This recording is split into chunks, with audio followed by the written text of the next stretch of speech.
इदम श्री सद्गुरुवे नमः। जन्म शताब्दी पुस्तक माला 73, देव संस्कृति, त्याग और बलिदान की डे 2। परम पूज्य गुरुदेव वंदे माँ की दिव्य दैव्य ऊर्जा। और मुस्कुराते हुए गुरुदेव माँ मुस्कुरा रहे हैं, आशीष दे रहे हैं, क्योंकि गुरुदेव माँ को पता है कि बीते स्वाध्याय में हम सबके अंतस में उन्होंने एक तरंग डाल दी, एक तरंग डाल दी। और कह रहे हैं कि बेटे मैंने तुम्हें ऐसे नहीं भेजा था धरती पर। गुरुदेव माँ ये कह रहे हैं कि मैंने तुम्हारे अंदर नेचुरल टैलेंट डाल डाल के भेजे थे, और तुमको क्या करना है, बस उन टैलेंट्स को जो मैंने तुम्हें दिए थे, जो भी प्रतिभाएं तुम्हारे अंदर डाली गई थी, तुमको उनको नर्चर करना है और नर्चर करके देश के नाम करना है। उन प्रतिभाओं को देश के खेत में बोना है, फिर वो प्रतिभा कैसी भी हो। और उसके क्रम में गुरुदेव ने गिलहरी जी की बात करी थी कि गिलहरी ने कहा कि इतने बड़े वानर काम कर रहे हैं, हम भी राम जी के लिए कुछ काम करना चाहते हैं। उन्होंने देखा हम क्या कर सकते हैं, उन्हें कुछ समझ नहीं आया। उन्होंने सोचा हमारी कमर है, इस कमर पर हम रेता रख सकते हैं और इस सीमेंट को जो है पुल तक लेकर जाएंगे। और राम जी की आंखों से आंसू गिर गए और गिलहरी को गोदी मिल गई राम जी की। क्यों? इसलिए नहीं मिली, वो कितना लेकर जा पाती थी कितना नहीं ये मैटर नहीं करता था।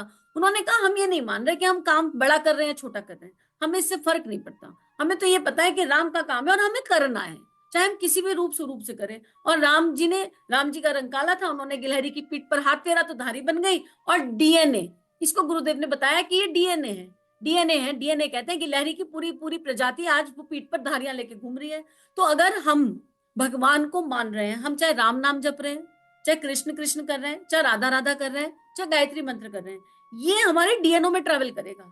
और यदि आपके जीवन में आज ईश्वर है और आप किसी भी रूप स्वरूप में, किसी भी संप्रदाय के अनुसार, किसी भी जाति के अनुसार भगवान का नाम लेते हैं और मानव धर्म को समझते हैं, तो मतलब समझ लीजिए आपका डीएनए देव्य है और आप देव संस्कृति के एक बहुत सुंदर पुष्प है।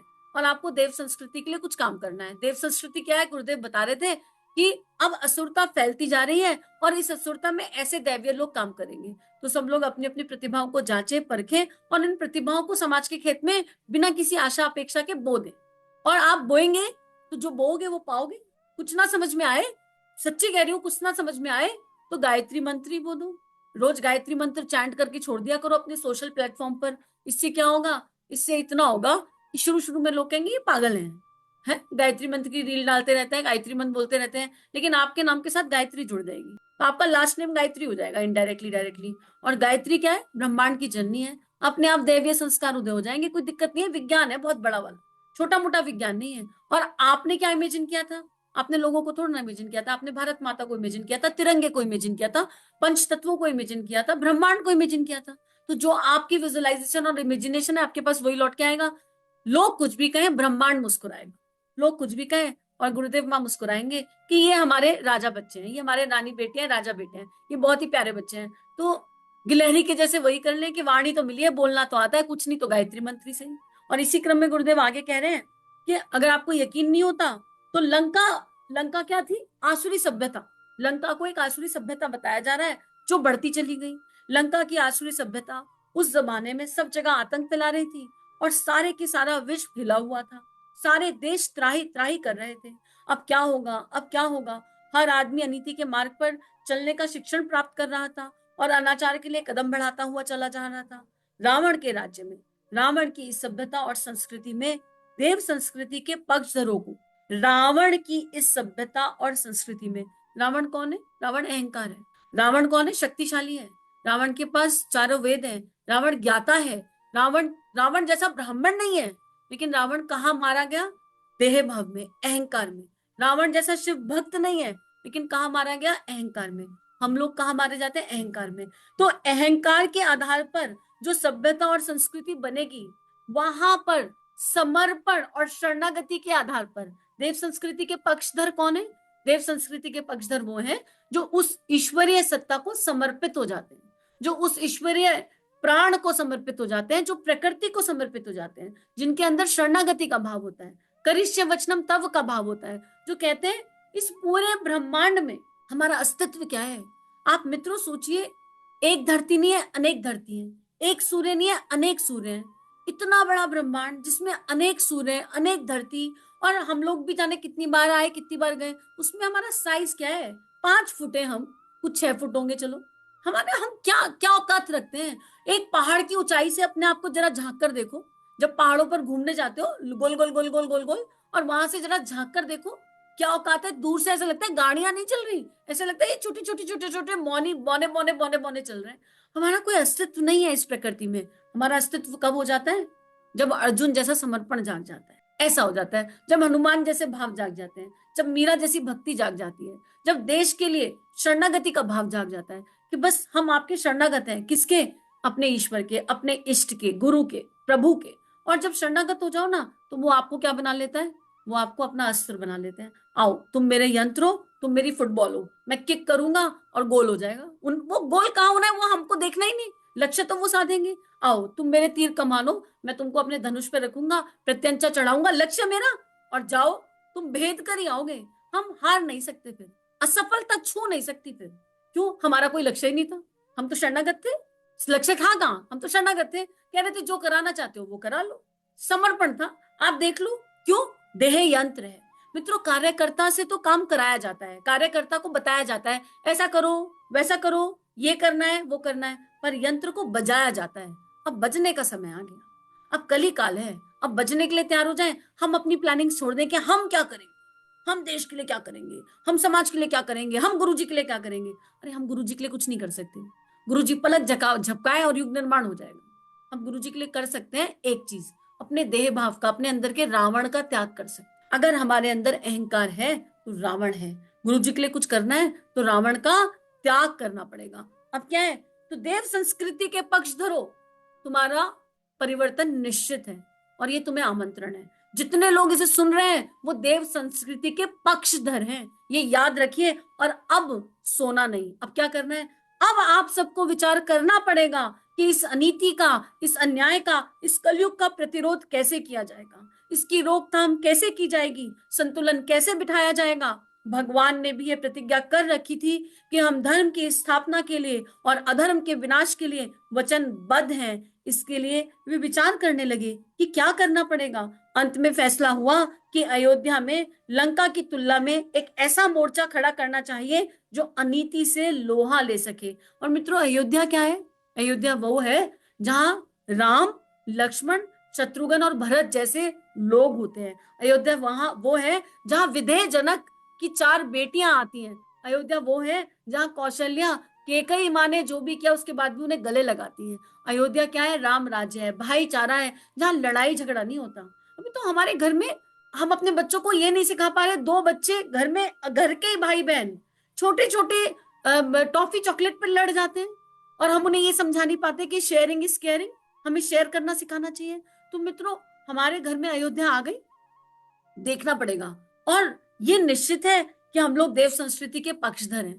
देखो, जब मेरी आत्मा जागी तो मुझे कुछ समझ में नहीं आया, क्या करूं क्या करूं क्या करूं। मुझे समझ में आया, मुझे स्वाध्याय समझ में आता है, और मेरी अपनी कोई चॉइस नहीं थी, अपनी कोई चाह नहीं थी, लेकिन उसमें करने में डर लगता था। ये क्या करेंगे? अकेले अकेले करने में मजा आता है, और सबके साथ करेंगे तो फेल हो गए तो क्या होगा। ये जो फेल होने का डर है ना, ये बड़ा कातिल है, ये जानलेवा है, क्योंकि ये अहंकार को होता है। गुरुदेव आए, बोले मैं तुम्हारे सिर पे पैर रख रहा हूँ, फेल हो गए ना तो मेरे चरणों में रहोगे, फेल होने के बाद भी तुम मेरे ही रहोगे। फिर बड़ा मजा आया। फिर गुरुदेव फेल हो गए तब भी आपके रहेंगे, हाँ फेल हो गए तब भी मेरे रहेंगे। फिर आत्मविश्वास की कमी आई। आत्मविश्वास कहाँ से लाए? आत्मा का विश्वास। हाय भगवान, पता नहीं अच्छा होगा स्वाध्याय कि नहीं, बुरा हो गया तो गुरुदेव बोले बुरा हो गया तो भी मेरा, अच्छा हो गया तो भी मेरा, तुम्हारा है क्या इसमें? तुम करोगी स्वाध्याय? तुम्हारी औकात है स्वाध्याय करने की? तुम तो केवल भौपू के जैसे बैठ जाओ, मैं बजूंगा, मैं तुमको बजाऊंगा ढम ढम ढम। और मित्रों, ये ढोल की आवाज है जो तुम्हारे कान हिला रही है, तुम्हारे हृदय हिला रही है, क्योंकि बज ये दे रही है पर बजा मेरा गुरु रहा है। और मैं निश्चित हूं, मैं श्योर हूं कि आपका अंतःकरण शांत बैठ नहीं पाएगा। अगर आपने 10 ऑडियो सुन लिए उसके बाद आप शांत नहीं बैठ पाएंगे। कुछ करेंगे या नहीं करेंगे, अंतस में विचार चलते रहेंगे, कुछ करना है कुछ करना है। कुछ नहीं करेंगे तो उपासना कर लेंगे। क्यों? इसलिए करेंगे क्योंकि आप सब देव संस्कृति के पक्षधर हैं। कलिकाल देख लीजिए, रोज क्या हो रहा है देख लीजिए। आपकी आंख से आंसू नहीं गिरते क्या? चारों तरफ का हाहाकार सुनकर आपके कानों कानों को दर्द नहीं होता क्या? त्राही त्राही हो रही है चारों तरफ, बहन बेटियां चिल्ला रही हैं, आपको समझ में नहीं आता। अनएम्प्लॉयमेंट बढ़ गया, समझ में नहीं आता। भारत नीचे की तरफ जा रहा है, समझ में नहीं आता। क्या अंदर अंतस कुछ हिलता नहीं है? तिरंगे के मान के लिए खड़ा होना पड़ेगा, अखंड भारत के लिए खड़ा होना पड़ेगा, युग धर्म निभाना ही पड़ेगा, और आप निभाएंगे, इसमें कोई डाउट ही नहीं है। अगर आप अब तक सुन पा रहे हैं ना, तो आप इसलिए सुन पा रहे हैं कि आपके अंदर वो संस्कार पड़े हुए हैं। बस गुरुदेव क्या कर रहे हैं, उन संस्कारों पर फूंक मार रहे हैं। अब एक विचार, एक धारणा करो कि आपके एक कान के पास गुरुजी, एक कान के पास माता जी बैठे हैं और बिल्कुल कान में एकदम कह रहे हैं, सुनो, तुम मेरे बहुत प्यारे बच्चे हो, तुम ऐसे मानव जीवन को व्यर्थ नहीं कर सकते हो। गुरुजी ने कान में कहा और माता जी ने कहा, हाँ हाँ, इन्होंने सुन लिया, ये मेरी संतान है, ये मेरी दैवीय संतान है और ये जाग गई है। आप फिक्र मत करो, मैं अपने बालकों को तैयार करके आपके हाथ में सौंप दूंगी।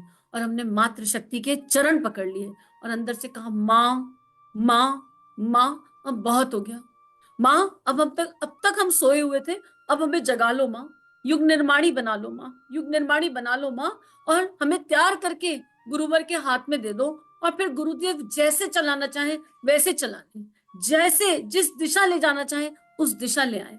हमारे अंतस में हिलोरें भर गई और गुरुदेव माँ सिर पर हाथ रख दिए, क्योंकि कान के तो पास ही हैं, और फिर प्रेम से कहने लगे, बस मन ही मन गायत्री मंत्र करो बेटा। इस टाइम हम लोग सब मानसिक रूप से गायत्री मंत्र कर रहे हैं। गुरुदेव माँ ने सिर पर हाथ रखा हुआ है और भारतीय संस्कृति के लिए तिरंगे की दिव्य लहरें हमारे अंतस में जागने लगी हैं। ओम भूर्भुवः स्वाहा तत्सवितुर्वरेण्यं भर्गो देवस्य धीमहि धियो यो नः प्रचोदयात्। सभी मुस्कुरा रहे हैं और सभी को बहुत बहुत बधाई, जागृति की बधाई। और अब क्या करना है, ये जागृति बनी रहे इसके लिए अपने मंदिरों में लाइए भारत माता का चित्र लगाइए। अगर हमारे मंदिर में, हमारे उपासना ग्रहों में भारत माता आकर बैठ जाएगी ना, तो क्या होगा, रोज हम उन्हें देखेंगे और रोज हम उनके आगे दिया घुमाएंगे और हम कहेंगे, हम भारत माँ के बेटे हैं और हम भारतीय संस्कृति के लिए ही जन्मे हैं। भारतीय संस्कृति की जो आन है, बान है, शान है, उसको ऊपर उठाकर लेकर जाएंगे। और दूसरा क्या होगा, घर में संस्कार जगेंगे। बच्चे जब घर में मंदिर में कोई चित्र लगा होता है तो बच्चे पूछते हैं, ये किसका है, ये कौन है, ये क्या करेंगे, ये किस लिए आए हैं। तो जब आप बताएंगे ये भारत माता है तो कहेंगे, ये कौन है बेटा, ये तुम्हारी माता है, ये तुम्हारी माता पहले है, हम बाद में है। तुम इन्हीं माता को सर्व करने के लिए जन्मे हो। हमारा करना या नहीं करना अंतर नहीं पड़ेगा बेटा, हमारा करना या नहीं करना अंतर नहीं पड़ेगा, पर भारत माता का ऋण उतार देना, तिरंगे का ऋण उतार देना, अखंड भारत की स्थापना के लिए जो तुमसे बन पड़े वो जरूर करना। और इसीलिए हम तुम्हें इस धरती पर लाए हैं। अब हम जब संतान को धरती पर लाने का भाव करें तो ये दैवीय भाव करें कि हम बुढ़ापे का सहारा नहीं ला रहे, बुढ़ापे का सहारा नहीं ला रहे, स्वार्थ हेतु एक संतान दुनिया में नहीं ला रहे। हम क्यों ला रहे हैं, हम अखंड भारत की स्थापना के लिए, भारतीय संस्कृति के उत्थान के लिए देवियों को, देवियों को, ऋषियों को, संतों को, उनको बुला रहे हैं, उनका आवाहन कर रहे हैं। और यकीन करिए, अगर एक नव दंपत्ति मन में ये भाव कर ले कि हमको एक दैवीय संतान को नर्चर करना है, तो संतान चाहे अपने वीर्य से जन्मी हो या ना जन्मी हो, अंतर नहीं, चाहे गोद लो, चाहे अपने वीर्य से जन्मी संतान हो, गोद लेना भी एक दैवीय कर्म है, बहुत दैवीय कर्म है। आपके अपने बच्चे हो सकते हैं, फिर भी समाज की सेवा करना चाहते हैं तो एक बच्चे को गोद ले लीजिए और उसमें ऐसे संस्कार डालिए, ऐसे संस्कार डालिए कि वो विजय विश्व तिरंगा प्यारा, झंडा ऊंचा रहे हमारा, कि गीत उसके अंतर से निकलने लगे, उसका पूरा जीवन चरित्र ऐसा हो जाए। शिवाजी, आज हम शिवाजी को क्यों याद करते हैं, उनकी माँ की वजह से याद करते हैं। उनकी माँ वैसी दैवीय थी, इसलिए वीर शिवाजी वीर हो गए। तो मित्रों, आज का स्वाध्याय यही गुरु चरणों में अर्पित समर्पित करते हैं और फिर से सभी को बधाई। और गुरुदेव माता जी अब हटेंगे नहीं। एक बार गुरुदेव माँ किसी के कानों के पास बैठ जाएं तो वो कान से भीतर प्रवेश कर जाते हैं और बस बुद्धि, विचार, मन सब उनका हो जाता है। तो सभी को बहुत बहुत बधाई और बहुत बहुत सारा थैंक यू भी, बहुत सारा थैंक यू इतना साथ देने के लिए। ये जो आप साथ दे रहे हो ना, इसकी वजह से ना एक एक अंतस में ऐसा लगता है कि नहीं, कुछ हो पा रहा है, चाहे छोटा ही सही पर हो पा रहा है। तो इसके लिए बहुत बहुत सारा ग्रेटिट्यूड। और ऐसे ही इन भावनाओं को विश्वव्यापी बनाते रहिए। आज ये भावनाएं कहाँ तक जा रही है ये महत्व नहीं रखता, पर मैं जानती हूँ कि हम सब मिलकर आने वाले कल में इन भावनाओं को विश्वव्यापी बना देंगे और ये अनंत लोगों के जीवन को परिवर्तित करेंगी, क्योंकि हम सतयुगी ऊर्जाएं हैं और सतयुग आ रहा है, सतयुग आ गया है, हमारे भीतर का सतयुग जाग गया है। इसी के साथ इदम श्री सद्गुरुवे नमः। चलिए समाज में कुछ अच्छा बांटे। अगर ये भावनाएं आपके अंतःकरण को स्पर्श कर रही हैं, आपको अच्छी लग रही हैं और आपके जीवन में परिवर्तन आ रहा है, तो इस परिवर्तन को विश्वव्यापी बनाते हैं। संतों की और ऋषियों की इस लेखनी को सब जगह फैलाते हैं। चैनल को लाइक कीजिए, सब्सक्राइब कीजिए और ज्यादा से ज्यादा साझा कीजिए। जय हिंद, जय भारत।